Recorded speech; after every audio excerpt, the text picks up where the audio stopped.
Good morning guys. আজি আপোনালোকৰ মই আৰু এটা বস্তু শ্বেয়াৰ কৰিব ওলাইছোঁ দেই। চাবচোন বাৰু কি বস্তু। এইটো গুৰি আলু আক এইটো আজি উঠাই আনিছোঁ, তাকে আজি ইয়াকে খাম বোলো। ধুই মেলি থৈছোঁ, এতিয়া ইয়াক বনাম আৰু খাম।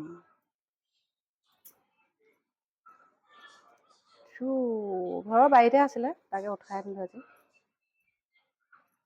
লৈছোঁ আৰু ভাত সজাই লৈছোঁ আৰু মই অথনি গুৰি আলু আগ ভাজিছিলোঁ নহয়, তাকে আপোনালোকৰ লগত এইটো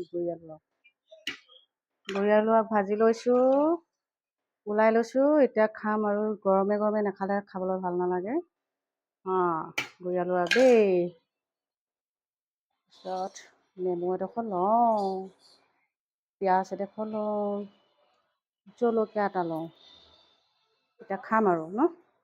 গিলাচটো আনি লৈছোঁ, পানী ঢালি লওঁ। ৰাতিপুৱা সাজ খাই দিওঁ আৰু এতিয়া মই খাওঁ আৰু ন খানাটো। প্ৰথমে গুৰি আলু আগ এটালৈকে খাই চাওঁ দেই।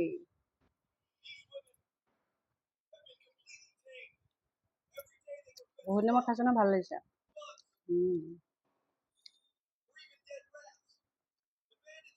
গৰমে গৰমে খাইছোঁ যে ভাল লাগিছে।